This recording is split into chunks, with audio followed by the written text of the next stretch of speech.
Students, आज हम BA second semester के थर्ड यूनिट में अनुवाद हैं उसको मैं बताने जा रही हूँ। तो अनुवाद में पहले आप लट लकार के अनुवाद समझ लीजिए कि कैसे बनते हैं पठ धातु लट लकार के। आज मैं बताऊँगी आप लोगों को, जिसमें 3 चीज़ें अनुवाद में। पहले तो आप ये ध्यान में रखिए कि कर्ता के हिसाब से ही क्रिया लगती है, अर्थात कि जिस वचन का कर्ता होगा क्रिया भी हमें उसी वचन की लगानी है। एक वचन का अगर कर्ता होगा तो क्रिया भी एक वचन की लगानी है, द्विवचन का कर्ता होगा तो क्रिया भी द्विवचन की लगानी है, बहुवचन का कर्ता होगा क्रिया भी बहुवचन की लगेगी। साथ में यदि सह तौ ते या कोई संज्ञा शब्द है तो हमेशा ही धातु का प्रथम पुरुष हम प्रयुक्त करेंगे। अगर त्वम युवाम यूयम है तो धातु का हमेशा ही मध्यम पुरुष प्रयुक्त करेंगे। अगर अहम आवाम वयम है तो धातु का हम हमेशा ही उत्तम पुरुष प्रयुक्त करते हैं। तो इन नियमों को ध्यान में रखते हुए अगर और साथ में ये भी है कि यदि रहा है, रही है, नहीं है तो समझ लेना कि लट लकार की बात कर रहे हैं। तो यहाँ हम पहले लट लकार वर्तमान काल से ही शुरू करते हैं। जैसे वर्तमान काल में अगर पहला हम अनुवाद कहें कि वह जाता है, वह जाता है तो वह की हो जाएगी सह। तो वह जाता है यदि हम देखें तो यहाँ पे सह कैसा है, सह तद शब्द का है, प्रथम पुरुष एक वचन की, इसमें धातु भी प्रथम पुरुष एक वचन की लगेगी क्योंकि सह भी एक वचन का ही है, तद का। तो इस स्थिति में सह, और वहाँ पे देखें गम धातु में अगर प्रथम पुरुष एक वचन में क्या है तो वहाँ पे गच्छति होता है, तो हम जो वह जाता है का हो जाएगा सह गच्छति।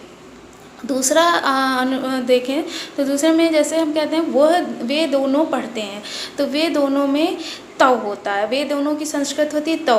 तो यहाँ द्विवचन है इसीलिए क्रिया भी हम द्विवचन की ही वर्तमान काल की लेंगे, तो वहाँ पे द्विवचन में होता है पठता।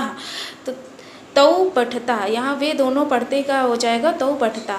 ये और तीसरा हम कहते हैं वे सब पढ़ते हैं, तो वे सब पढ़ते हैं कि संस्कृत में हम वे सब पढ़ते हैं, तो वे सब पढ़ते हैं में हम कहते हैं ते। वे की होती है, वे सब की होती है ते। तो वे सब पढ़ते हैं ते, और पढ़ते हैं बहुवचन में है इसलिए क्रिया भी बहुवचन की लगती है। तो इस प्रकार से हो जाएगा ते पठन्ति। इसी प्रकार से ये हो गया प्रथम पुरुष। प्रथम पुरुष में देखा हमने सात होते, अगर इसी जगह पे प्रथम पुरुष में ही तब वहाँ भी प्रयुक्त होगा। जैसे हम कहते हैं राम पढ़ता है तो वहाँ भी प्रथम पुरुष ही लगेगा, रामः पठत। 2 राम पढ़ते हैं या 2 बालक पढ़ते हैं तो वहाँ हो जाएगा बालको पठता। इस प्रकार से हम बनाएंगे, या संज्ञा हो या तद शब्द हो, सह तौ ते हो तो हमेशा प्रथम पुरुष की ही क्रिया प्रयुक्त होगी। इसके बाद में मध्यम पुरुष पे यदि हम आते हैं तो हम देखते हैं कि त्वम, युष्मद हमेशा ही मध्यम पुरुष के साथ प्रयुक्त होता है, अस्मद हमेशा ही उत्तम पुरुष के साथ प्रयुक्त होता है। तो अभी हम युष्मद की बात करते हैं। तुम पढ़ते हो तो तुम की तो तुम हो जाएगी, और उसके बाद में पढ़ते हो कि अगर हम देखें लट लकार वर्तमान काल में मध्यम पुरुष में एक वचन में होता है पठसी, क्योंकि एक वचन है मध्यम पुरुष का, एक वचन है इसलिए मध्यम पुरुष हम एक वचन की ही क्रिया लेंगे, तो हो जाएगा त्वम पठसी। फिर इसके बाद में हम दूसरा दें, तुम दोनों पढ़ते हो। तुम दोनों पढ़ते हो में तुम दोनों की संस्कृत होती है युवाम, तुम दोनों की संस्कृत हो गई युवाम। पढ़ते हो में ये हमें ध्यान देना कि तुम दोनों युष्मद के शब्द है इसलिए मध्यम पुरुष लगेगा, 2 हैं व्यक्ति इसलिए क्रिया भी द्विवचन की ही लगेगी, इसलिए युवाम पठता हो जाएगा, यहाँ पे युवाम पठता हो जाएगा। फिर इसके बाद में अगला वाक्य होगा तुम सब पढ़ते हो। तुम सब पढ़ते हो में यूयम, तुम सबकी संस्कृत होती है यूयम, और पढ़ते हो क्योंकि बहुवचन में है, बहुत से लोग पढ़ रहे हैं इसलिए क्रिया भी मध्यम पुरुष बहुवचन की ही लगाएंगे हम। इस प्रकार के हो जाएगा यूयम पठत। फिर उसके बाद में हम अस्मद के रूप में क्रिया लगा के देखें तो अस्मद में होता है मैं पढ़ता हूँ का होगा अहम, मैं की संस्कृत होती है अहम। पढ़ता हूँ में क्योंकि उत्तम पुरुष का शब्द है, अस्मद में उत्तम पुरुष लगता है इसीलिए एक ही इंसान पढ़ रहा है इसलिए हम उत्तम पुरुष एक वचन की ही क्रिया को लेंगे। इस प्रकार से हो जाएगा मैं पढ़ता हूँ की हो जाएगी अहम पठामी। पढ़ता हूँ की संस्कृत होगी पठामी, मैं पढ़ता हूँ।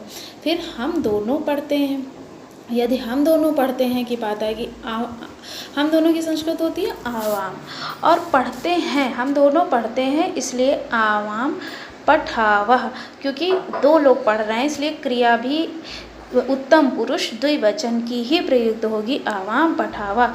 फिर वयम, हम सब पढ़ते हैं, हम सब पढ़ने की, हम सब की संस्कृत होगी वयम, और फिर होगा क्योंकि बहुत से लोग पढ़ रहे हैं इसलिए क्रिया भी हम यहाँ बहुवचन की लगा के कर देंगे, पठामः, वयम पठामः। तो इस प्रकार से मैं पढ़ता हूँ का अहम पठामि होगा, हम दोनों पढ़ते हैं कि आवाम पठामि होगा, और हम सब पढ़ते हैं का होगा वयम पठामः। तो यहाँ पे आप लोगों ने देखा कि हमें किन चीज़ों का हमें अनुवाद बनाने में ध्यान देना है। पहली बात तो हमें लकार याद होनी चाहिए, कंठस्थ होनी चाहिए। दूसरी बात हमें शब्द रूप याद होने चाहिए।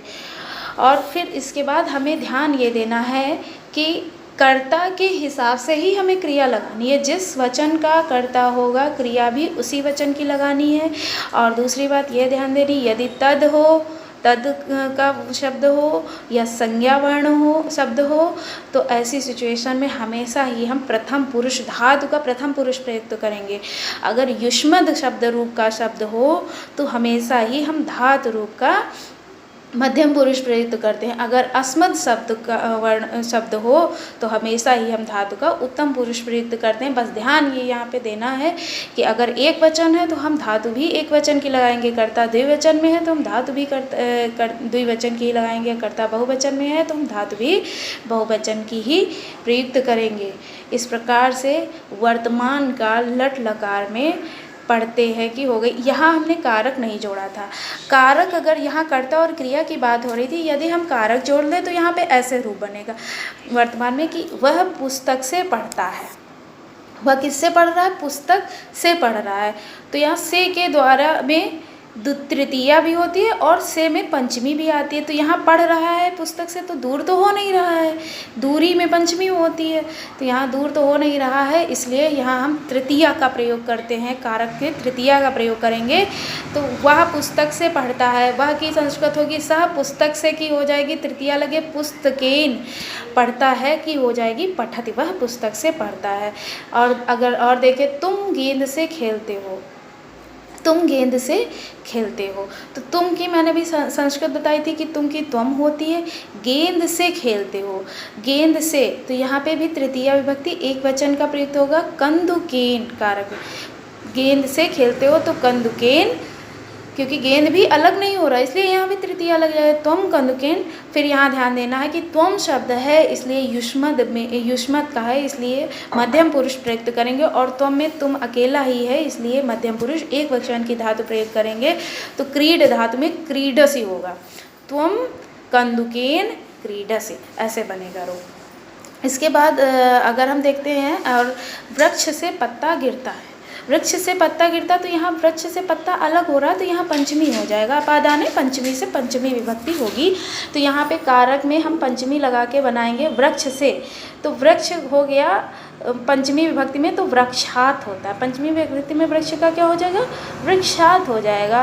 और पत्ता गिरता है, एक पत्ता गिर रहा है इसलिए पत्रम, और एक पत्ता है इसलिए क्रिया भी एक ही लगेगी, एक ही वचन की होगी, पतति, वृक्षात पत्रम पतति। इस प्रकार से हमारे कारक भी प्रयुक्त होते हैं। जैसे चटाई पर बैठता है, चटाई पर में पै पर में सप्तमी विभक्ति होती है, इसीलिए चटाई की संस्कृत होती कट, तो कट में सप्तमी विभक्ति में हो जाएगा कटे, रामे के जैसे ही यहाँ पे वैसे जैसे कि फल की बनाते हो तुम, वैसे ही कटे यहाँ पे कर लो, कटे।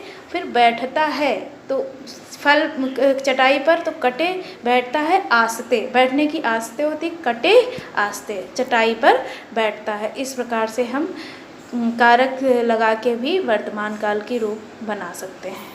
धन्यवाद।